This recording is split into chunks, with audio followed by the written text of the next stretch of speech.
Good afternoon. My name is Reverend Buford Williams, and I would like to present to you my paper to Professors McGarity in class at this time. And my paper is on the subject of practical applications presented in spiritual formation.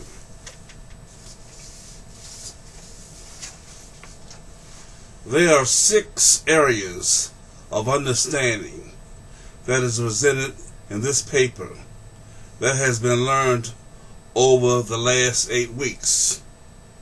The areas are influence, leader influence, vision, spiritual health, spiritual responsibility, foundation of spiritual formation, and practical applications. Each in its own area of importance in the structure and goal of building any and every organization.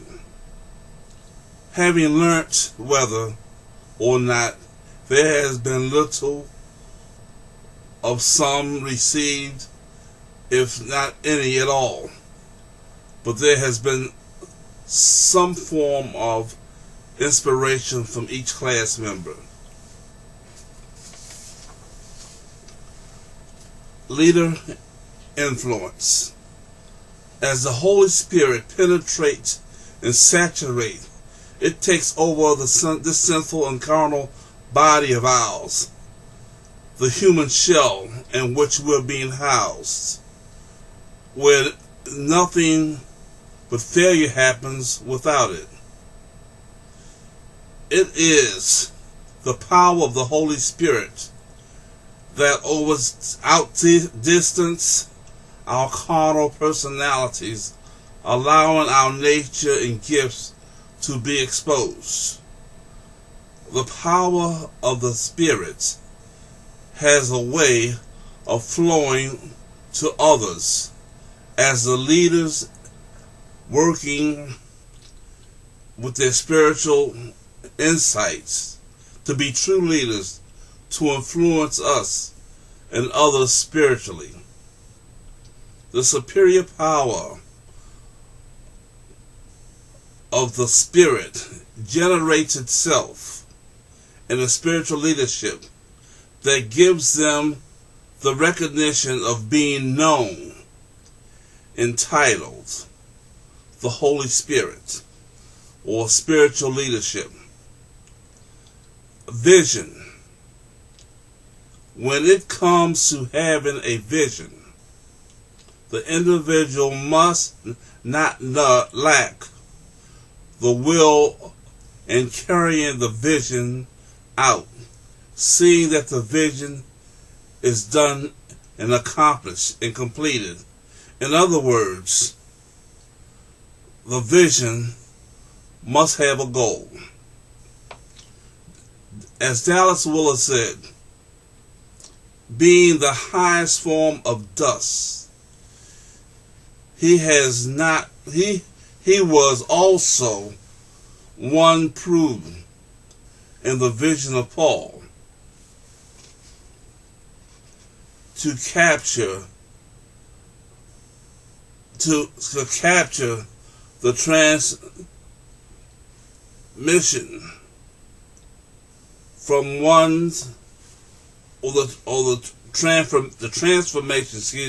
transformation of one from one body, which is the terrestrial body, to another, which is the celestial body. That is the gloriness, the body of Jesus Christ after the resurrection. Philippians 3:21. Christians have a goal to move from their terrestrial form to their celestial form, which takes place once we've completed this journey on earth. Spiritual health. Leaders in their highest ecological management should be concerned about the importance of job satisfaction and the leadership's spiritual health. Where there is job satisfaction, there are employees, colleagues have a sense of being and will prove important. To succeed, that will be reflected in the workplace as spiritual growth overshadows negativity at the workplace. Spiritual responsibility. Those who have been delegated with the task of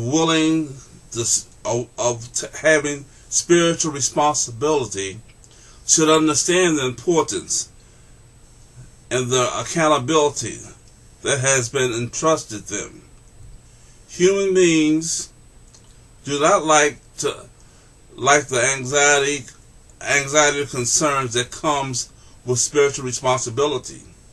They must see this sort of responsibility. Some see this responsibility as foolish and quick to judge those who trifle the perils that might come with them, as if they must judge others. Individuals with hearts that are hard will conceal any message of the kingdom if their spiritual blindness to the will of God continues. Spiritual foundation of spiritual formation.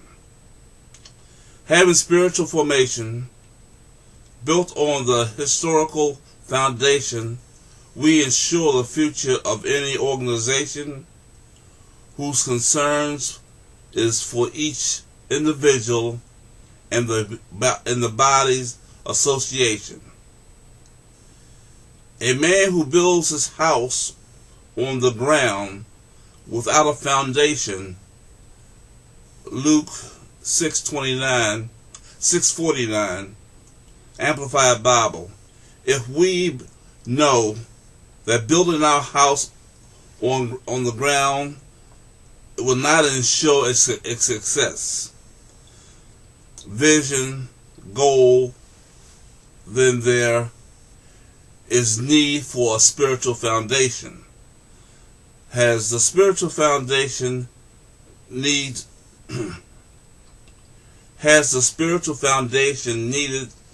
to withstand the perils we must face? We need spiritual foundations. Practical applications. There are various practical applications that could be used to encourage those who look to us for leadership.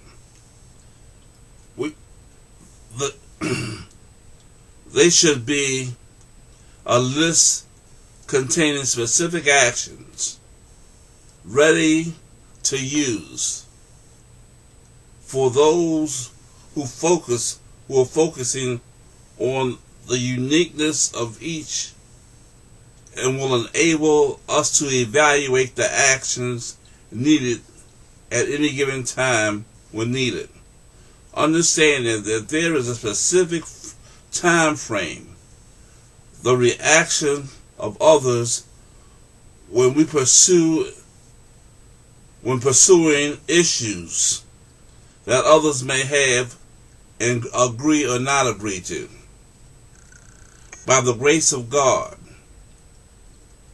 any expansion or movement includes God's thoughts, actions, as a focal point on any obstacle. My conclusion. Finally, I would like to thank Professor Jeremy McGarrity, the class, for an opportunity to present this presentation in our class. It has been my pleasure in reading and commenting on some of the class discussion posts. I wish there had been more time to read all the posts and respond to them. This class about leaders in the learning of spiritual formation, LDR 510, has been truly an experience. I pray that some who wrote and posted to my post, it has been a blessing to the reader. In closing, I would like to say, may God bless you and keep you, and may heaven shine upon you as we continue on this journey. May God bless each of you richly, rewardingly, and lovingly. Have a good day, and God bless you. And thanks for taking the time to listen to what I said. God bless you.